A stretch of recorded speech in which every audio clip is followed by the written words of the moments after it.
materi dimensi 3. Dimensi 3 yang kita tahu selama ini terbagi menjadi dua bagian ya, atau dua jenis, yaitu yang pertama bangun ruang sisi datar ya. Jadi dimensi 3 itu kaitan dengan bangun ruang. Yang pertama itu sisi datar.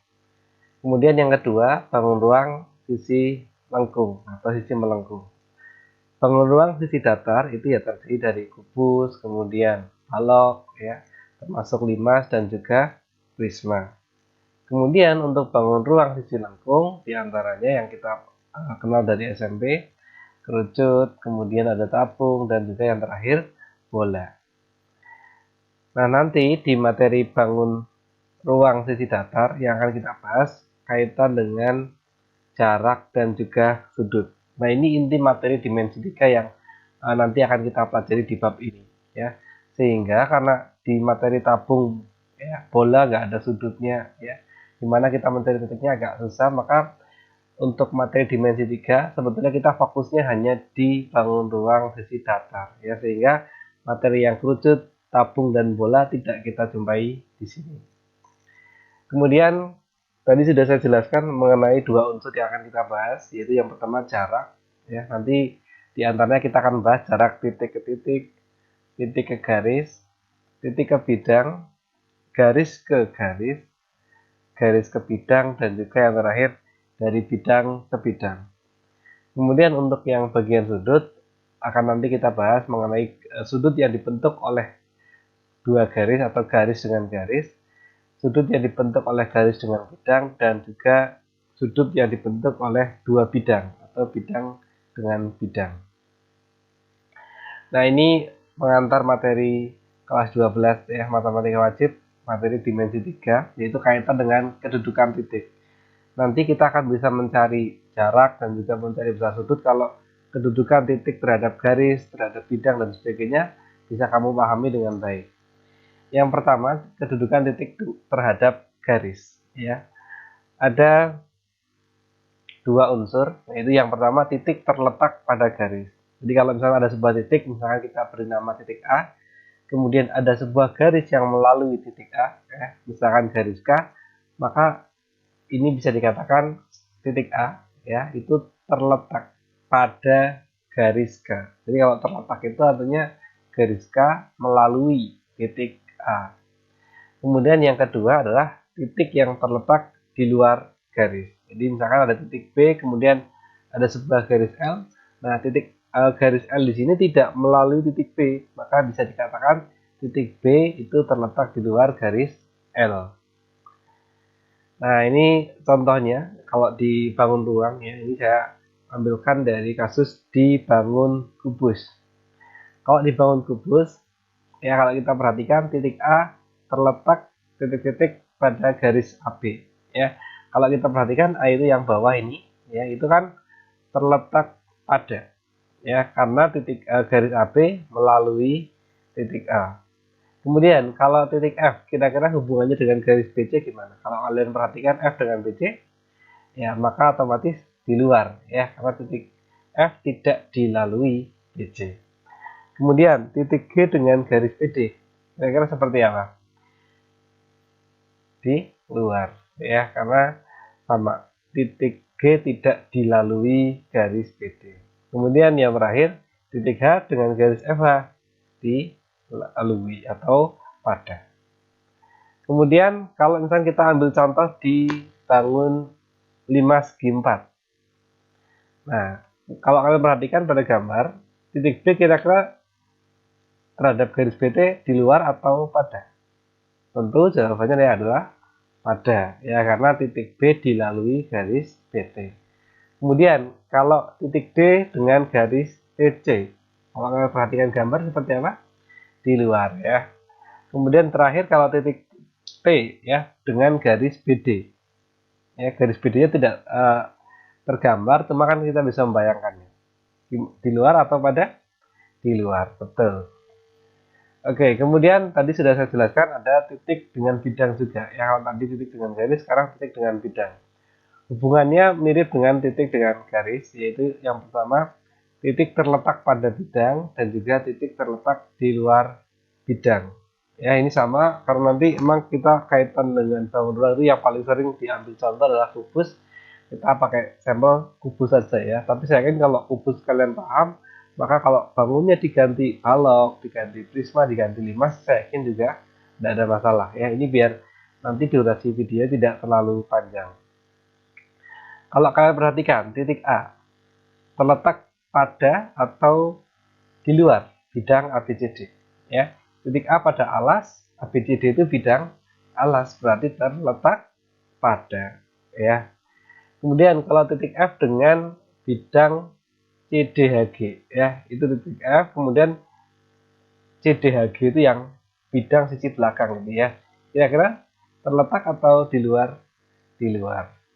Kemudian kalau titik D dengan BDHF ya, ini seperti ini, D dengan BDHF pada betul. Kemudian kalau titik H terhadap ACGE ya, ACGE yang seperti diagonal, titik H berarti di luar. Oke. Selanjutnya adalah kedudukan garis terhadap garis. Ada 3 jenis kedudukan garis terhadap garis. Yang pertama adalah sejajar. Ya, jadi kalau ada sebuah garis kemudian ada garis yang lainnya, yang kalau misalnya kita perpanjang itu tidak akan pernah memotong. Jadi kalau di dunia nyata seperti halnya eh, batang besi pada rel itu ya, kan sejajar terus sepanjang apapun relnya, kedua batang sisi kanan dan kiri tidak akan pernah bertemu. Kemudian yang selanjutnya adalah perpotongan. Jadi kalau ada sebuah garis, kemudian ada garis yang lain yang memotong, ya memotong itu berarti nanti akan kita peroleh titik potong. Nah, berarti itu ciri dua garis yang berpotongan. Kemudian, nah kalau di dimensi 2 atau dibangun datar itu hanya dua ya, sejajar atau berpotongan. Cuma kalau dibangun ruang itu ada satu tambahan lagi yaitu bersilangan. Bersilangan itu ya otomatis tidak sejajar dan juga tidak berpotongan. Oke, nanti kita akan lihat ya. Jadi pada bangun ini kalau sejajar ya contohnya AB dengan CD itu sejajar. Kemudian berpotongan ya, BC sama CG itu berpotongan. Ya, berpotongan di titik C. Kemudian bersilangan misalkan GH dengan AD. Itu kan motong ya, enggak sejajar juga tidak. Nah, itu ciri dua garis yang bersilangan. Misalkan kita sekarang menanyakan garis AB dengan BC, ya kira-kira berpotongan atau tidak? Atau sejajar? Berpotongan, betul. Kemudian kalau AD sama GF kira-kira gimana? AD berarti yang ke belakang itu, GF yang di atas. Berarti sejajar, betul. Itu karena kalau diperpanjang pun AD sama GF tidak akan pernah berpotongan. Kemudian kalau AB sama GF, AB yang bawah itu ya mendatar, kemudian FG atau GF itu yang ke belakang di atas. Otomatis ini yang ciri bersilangan ya, karena motong juga enggak, sejajar juga tidak. Kemudian garis BD sama AC. BD sama AC ya, BD itu berarti diagonal, AC juga diagonal. Itu akan motong ya, akan berpotongan. Kemudian yang terakhir AC sama DH. Kira-kira gimana? AC sama DH. Motong enggak? Enggak. Sejajar? Enggak juga. Berarti otomatis bersilangan. Gitu ya. Oke, itu hanya unsur-unsur yang saya yakin nggak begitu bermasalah. Selanjutnya kedudukan garis terhadap bidang ya.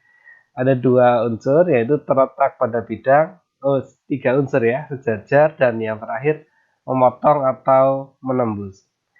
Kalau pada bangun kubus ini yang contoh terletak itu ya misalkan BC itu kan terletak pada bidang ABCD ya, bidang alas.